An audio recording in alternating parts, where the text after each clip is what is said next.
Si Dios es bueno, ¿por qué no hace algo? ¿Dónde está cuando más lo necesitamos? Esta no es solo una pregunta filosófica, es un grito existencial, un lamento que brota de hospitales, zonas de guerra, hogares rotos, y también desde lo más profundo de cada uno de nosotros cuando sufrimos. Hoy, en Teología Racional, abordamos el problema más fuerte contra la existencia de Dios, el problema del mal y el sufrimiento. Y no vamos a escapar por la tangente, vamos a mirar el mal de frente, con razón, fe y compasión. El argumento clásico dice, Dios es omnipotente, Dios también es absolutamente bueno, pero el mal existe, por lo tanto, Dios no existe. Este es el problema lógico del mal, donde mis amigos ateos dicen que si Dios es bueno, entonces desea terminar con el mal. Si es todopoderoso, puede hacerlo. Pero el mal existe, por lo tanto, Dios no existe. Aquí parece que se agrega una premisa oculta. Un Dios bueno siempre elimina todo mal inmediatamente. Pero eso no es necesariamente cierto, porque Dios puede tener razones morales para permitir el mal temporalmente sin dejar de ser bueno. Ahora, ¿de dónde sale el mal? Muchos dicen, Dios creó todo, el mal existe, luego Dios creó el mal. Pero esto confunde el mal con una sustancia o entidad positiva. Según San Agustín, el mal no es una cosa, el mal es la privación del bien debido, así como un hoyo en una manzana no es algo creado, sino una falta. Por ejemplo, una herida no es una sustancia nueva, sino una pérdida de integridad física. Un tumor canceroso es la falta de salud y bienestar en un cuerpo. El óxido de un auto existe porque existe el auto que se ha descuidado, pero elimina el auto, en automático se elimina el óxido, porque es solo una privación de un bien. Así, Dios creó todo lo que es, pero el mal no es como tal, es una ruptura, una negación. El mal es parásito del bien, no tiene existencia propia. Incluso el diablo, el ser moralmente más corrompido del universo, no es malo en todos los sentidos. En su ser sigue siendo un ángel, con inteligencia, libertad y poder. En su voluntad eligió el mal y se volvió moralmente perverso. Esto confirma que el mal no puede existir por sí solo. Incluso el diablo sigue dependiendo ontológicamente de Dios. Aquí llegamos a una defensa fundamental, el libre albedrío. Plantinga lo explicó así. Dios creó seres libres. La libertad moral implica posibilidad real de elegir el mal. Por tanto, la existencia del mal es consecuencia no de Dios, sino de la libertad humana mal usada. ¿Por qué es valiosa la libertad? Porque sin ella no hay amor verdadero, ni virtud genuina, ni responsabilidad moral. Un mundo sin libre albedrío sería un mundo de robots. Pero, ¿no pudo Dios crear personas libres que nunca eligieran el mal? No, porque sería como pedirle a Dios que haga un triángulo cuadrado. Es una contradicción lógica. Libertad auténtica incluye posibilidad de mal. Dios no puede crear libertad sin posibilidad de rechazo. La omnipotencia no incluye lo lógicamente absurdo. Y aquí entra una pregunta que parece tambalear la bondad de Dios. ¿Por qué Dios permite sufrimiento inocente? Existen niños con cáncer. Ningún argumento elimina el dolor de un padre viendo a su hijo agonizar. Pero decir, Dios no existe porque existe este dolor, no alivia nada. Solo quita toda esperanza. La fe no explica el porqué específico de cada sufrimiento, pero da una luz poderosa. Dios no es indiferente. Jesús lloró ante la tumba de Lázaro. Dios ha sufrido con nosotros. En la cruz, Dios sufrió física y emocionalmente. Dios no solo permite el sufrimiento, lo redime. Muchos padres han encontrado sentido, fe, propósito y transformación en medio del sufrimiento. Esto no lo hace bueno, pero sí fructífero. Dios no causa directamente el cáncer de un niño, pero en un mundo con leyes naturales fijas que permiten también la medicina, la agricultura y la ciencia, el sufrimiento físico es posible, Anularlo arbitrariamente destruiría la estructura misma del universo. Rechazar a Dios por el sufrimiento no elimina el dolor, solo elimina toda esperanza. Sin Dios, el cáncer infantil es solo un accidente cósmico, sin sentido ni propósito. Con Dios, el sufrimiento puede no ser comprendido completamente, pero sí puede tener un sentido, una esperanza y una compañía eterna. También existen violaciones y abuso. Aquí no hay excusas, no hay justificación moral. Lo que se exige es justicia y restauración. La respuesta cristiana es esta: Dios lo ve, lo odia, lo juzgará. Dios está del lado de la víctima, no del agresor. Dios puede sanar el alma herida, aunque la cicatriz quede. No tenemos siempre las respuestas a todo, debido a que estamos limitados, tanto en espacio y tiempo, como en inteligencia y conocimiento. Pero hay miles de testimonios de personas abusadas que encontraron paz y sentido a través de la fe. No borraron el pasado, pero lo trascendieron. Donde abundó el pecado, sobreabundó la gracia. Romanos 5:20. Todo esto parte del libre albedrío que se nos ha dado. Vamos a profundizar un poco más sobre esto. El libre albedrío es la capacidad que tienen los seres humanos para elegir entre diferentes cursos de acción de manera consciente y deliberada. Así que podemos elegir hacer el bien, pero también podemos elegir el mal. Dios pudo haber creado un mundo de autómatas perfectos, programados solo para hacer el bien, pero eso no sería un mundo moralmente valioso, sino una fábrica de conductas. Si Dios no permite que se haga un mal, eso no es libre albedrío, es programación. El libre albedrío implica la posibilidad real del mal. Si las criaturas tienen libertad moral, tienen también la capacidad de hacer el mal. Dios puede crear un mundo donde existe el mal, si ese mal es consecuencia del uso legítimo de la libertad. Por tanto, la existencia del mal no es incompatible con la existencia de un Dios bueno, sino que es la consecuencia necesaria de un bien mayor, la libertad moral. La gran mayoría del sufrimiento humano no proviene directamente de Dios, sino de decisiones humanas equivocadas. Por ejemplo, las guerras mundiales, el genocidio, el terrorismo, la corrupción institucional, accidentes por negligencia humana, conducción temeraria, consumo de alcohol, mala construcción, contaminación ambiental provocada por la avaricia empresarial, hambre causada no por escasez, sino por mala distribución de recursos. Todos estos son males que el ser humano ha introducido por mal uso de su libertad. Dios nos dio libertad, pero no nos fuerza a hacer siempre el bien. Como un padre amoroso, nos dio autonomía, aún sabiendo que podríamos fallar. ¿Y los desastres naturales no son injustos? Esta es una de las preguntas más difíciles, pero no imposible de responder. El mundo que habitamos es dinámico y vital. Los terremotos son consecuencia de placas tectónicas que hacen posible la formación de montañas, continentes, ciclos del agua y del carbono. Los huracanes ayudan a distribuir el calor en el planeta, regulando el clima. Las erupciones volcánicas fertilizan el suelo, permitiendo la vida vegetal. Sin estos procesos, la vida como la conocemos sería imposible. Lo que llamamos desastre no es maldad moral, sino el resultado de vivir en un mundo físico con leyes coherentes. ¿Por qué Dios no evita cada tragedia natural? Porque para tener un mundo ordenado, predecible y estable, esas leyes deben mantenerse.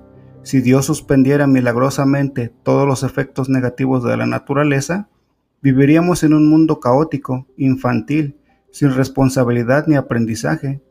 Los procesos naturales como terremotos, huracanes y volcanes son parte de un planeta vivo, son necesarios para el equilibrio del clima, la fertilidad de la tierra.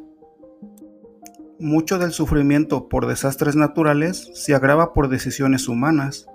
Ejemplos: gente construyendo casas en zonas de riesgo sísmico o en laderas inestables, falta de prevención, corrupción en obras públicas, negligencia en evacuaciones, estados que desatienden alertas o no invierten en infraestructura.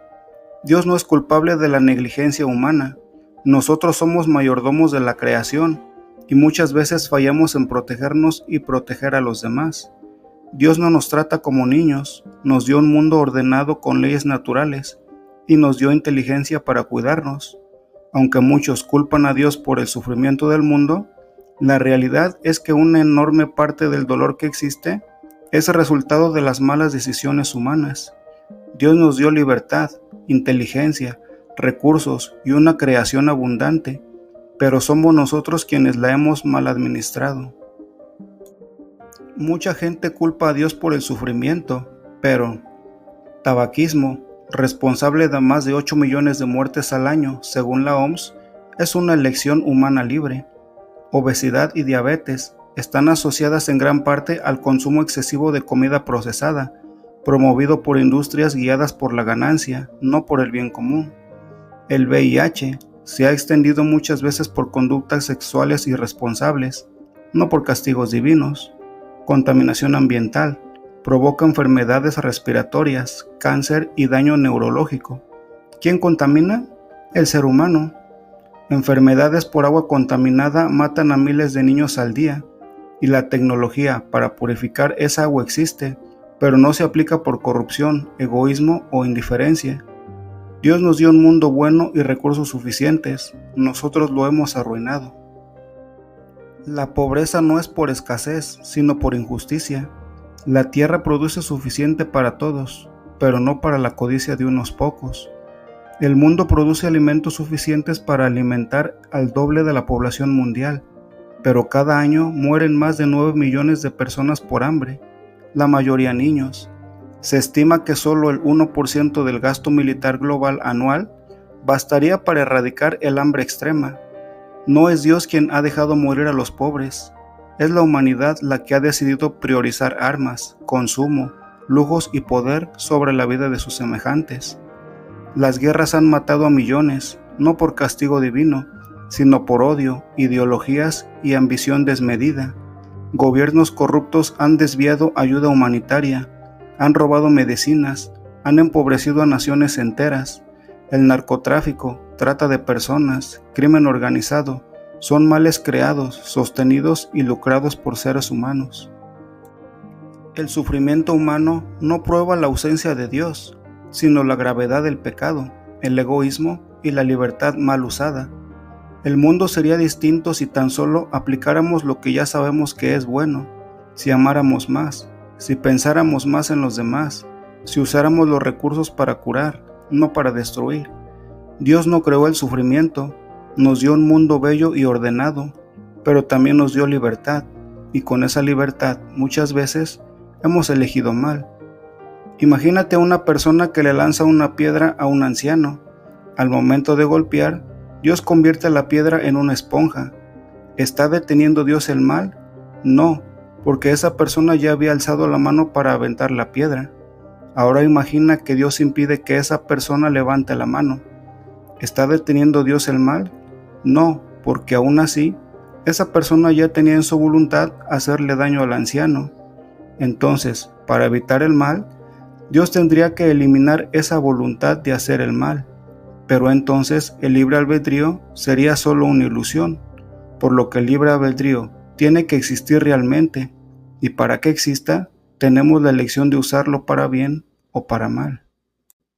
Sin libertad no habría amor, porque no podríamos elegir amar.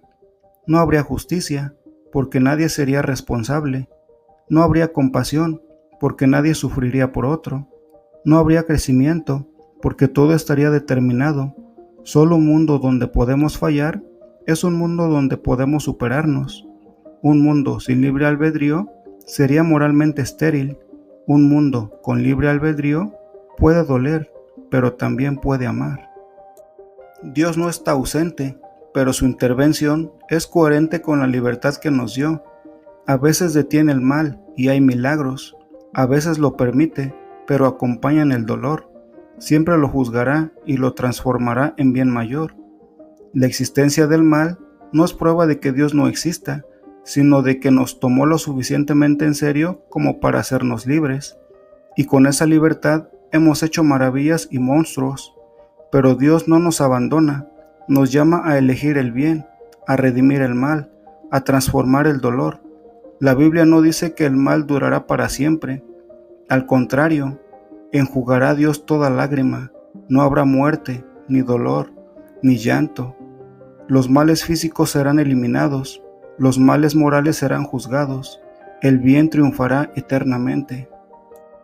Una de las enseñanzas más profundas y a la vez más difíciles del cristianismo es esta: Dios no causa el mal, pero sí puede usarlo para un propósito más alto. Esto no significa que el mal sea bueno o que Dios lo desee, sino que nada escapa a su soberanía, y hasta el dolor más terrible pueda tener sentido en sus manos. Por ejemplo, José en Egipto. José fue vendido por sus hermanos, esclavizado y encarcelado injustamente, pero al final fue el medio por el cual Dios salvó a toda su familia del hambre. Ustedes pensaron hacerme mal, pero Dios lo transformó en bien. Génesis 50:20. Ese es el patrón del obrar de Dios. No elimina todo sufrimiento, pero lo transfigura. El mayor ejemplo, la cruz. La cruz fue el acto más vil de injusticia en la historia humana, el asesinato del único inocente perfecto. Y sin embargo, Dios usó ese acto para redimir al mundo entero. Dios no impide todo dolor, pero entra en él, lo asume, lo transforma. Muchos de nosotros solo buscamos a Dios cuando tocamos fondo. Mientras todo va bien, creemos no necesitarlo. Cuando el trabajo va bien, cuando hay salud, cuando hay dinero. Es fácil creerse autosuficiente, pensar que controlamos la vida, pero cuando nos rompen, cuando el cáncer llega, cuando nos traicionan, allí descubrimos nuestra vulnerabilidad, allí gritamos a Dios. C.S. Lewis lo dijo con genialidad: el dolor insiste en ser atendido. Dios nos susurra en nuestros placeres, nos habla en nuestra conciencia, pero grita en nuestro dolor. Es un megáfono para despertar a un mundo sordo. Dios no se complace en nuestro sufrimiento, pero tampoco permite que sea en vano. El dolor que ahora vivimos puede ser un llamado a volver a Él, una escuela de humildad, una herramienta de transformación, un puente hacia la eternidad. Dios no elimina todo dolor, pero promete que ninguno será inútil para quienes lo aman. C.S. Lewis argumenta que el dolor tiene un propósito en nuestra vida espiritual. Mientras que el placer puede hacernos sentir autosuficientes y alejarnos de Dios, el dolor nos confronta con nuestra fragilidad y nos impulsa a buscar una relación más profunda con lo divino. Además, Lewis señala que el sufrimiento no es un obstáculo para la fe, sino una herramienta que Dios utiliza para moldear nuestro carácter y acercarnos a Él. En su visión, el dolor no es un castigo, sino una oportunidad para el crecimiento espiritual y la transformación personal. Si estás pasando por una prueba, déjame decirte que no estás solo. Si has sufrido, no creas que fue en vano. Si has llorado, no fue sin que Dios lo notara. A veces el dolor que nos rompe es también el que nos despierta. Dios nos susurra en nuestros placeres, nos abre en la conciencia, pero grita en nuestro dolor. ¿Estás escuchando? Si este mensaje te tocó, si alguna vez has sentido que el dolor te alejaba de Dios, pero ahora ves que quizá te estaba llamando, entonces no te lo guardes. Hay muchas personas sufriendo en silencio que necesitan esta palabra de esperanza. Dale like al video, eso nos ayuda a que más personas lo encuentren. Comparte este contenido con quien sabes que lo necesita. Y si aún no lo has hecho, suscríbete a Teología Racional para seguir buscando la verdad con la razón y con el corazón. Nos vemos en el próximo video. No dejes de pensar, no dejes de creer y nunca dejes de escuchar cuando Dios susurra o grita. Si afirmas que existe el mal, estás asumiendo que existe el bien. Si existe el bien, entonces debe haber una ley moral que distingue entre el bien y el mal. Y si hay una ley moral, debe existir un legislador moral por encima de nosotros. Pero ese legislador es precisamente a quien estás intentando refutar, porque si no hay legislador, entonces no hay ley moral. Si no hay ley moral, no hay bien. Y si no hay bien, entonces tampoco hay mal. Así que dime, ¿cuál era tu objeción?